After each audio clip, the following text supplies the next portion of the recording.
Malcolm's medical journey was long, and he was first diagnosed before he was even 3, and that was a relatively short journey.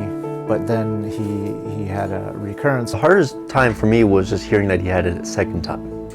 There's lots of surgeries and weekly visits. It was a long 2 years for that treatment. We were told about Make-A-Wish by a woman who works at the clinic. At first we said no, because he's not terminal. They said it's for any kid who's faced a serious illness. And they said to kind of view it as a celebration of being in remission.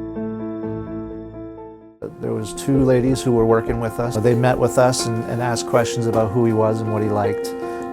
I like to do hand-to-hand combat with my brothers. We met them at the ice cream stand, and he had a lot of energy. He made us feel like we knew him right away. He looked at us and he said, "I think I want a Swiss Army knife." And we said, "Oh no, Malcolm, we have to go bigger than a Swiss Army knife." We kind of progressed from there. His personality changed a little bit, and then he decided he wanted a suit of armor. And so it was a long journey from there to figure out what kind of armor he wanted. Daddy showed me the Mandalorian armor on his phone, and I just wanted it. He was sold at that moment. He just had the ear-to-ear grin. He was Happier than the happiest person. And so we told our Make-A-Wish partners, and from there it just blossomed into his wish. How are we going to make this happen? So I reached out to Drew, who's our costumer, and that's where the magic really started to begin. I then reached out to a guy who makes metal Mandalorian armor out in Canada, Accent Armory, and he jumped on it right away. His dad took him to a tailor for measurements, and Matt came back and said, "Malcolm is really excited about this now. I can tell." He looked up at him during the measurements and he said, "I feel famous."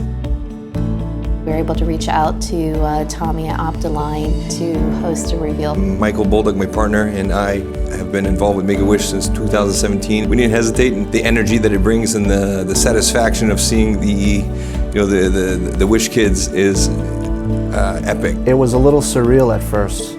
It was full of excitement because I started to see some of the police cars show up one at a time. I thought somebody in the family was being arrested. When the limo showed up, it was ear-to-ear grin the whole time. Couldn't believe that all the police were there for him. When he saw that all these people were here for him, something clicked.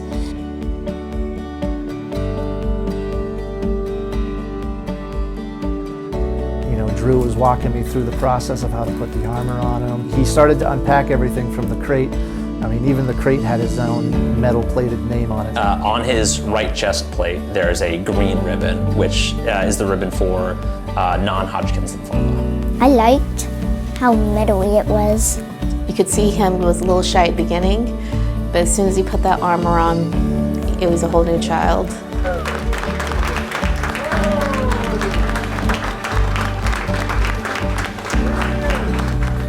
You could just tell that he just felt larger than life. As soon as the Mandalorians came out, I think he was just in awe, right? He was at the end of the red carpet. They lined up along the carpet, and then the Din Djarin came out to have him recite the creed so that he could actually become a Mandalorian. To hear him take the oath like that in his little voice, it was so cute.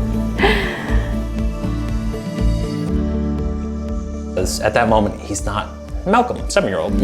He's Malcolm, the Mandalorian warrior, armed with his Beskar Gom and walking in to his fellow Mandalorians. And it's so cool to see that camaraderie and how stoked everyone was to see him and how welcoming that community was. It was kind of overwhelming for me to think like all of these people had volunteer time and effort and money. It takes more than just one person to really bring a wish to life. When you put the Make-A-Wish family together, I call it the power of Make-A-Wish. It's pretty incredible.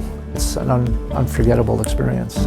Like he lights up every time he puts the costume on. He always wants to put it on and show people. Malcolm is going to remember this always. I still think about all the people and my armor and the 501st. After seeing how it impacts the families, I wouldn't hesitate at all to support the Make-A-Wish. You might just think, oh, I'm giving some money, but it really affects the lives of these children. it'll really blow your expectations out of the water.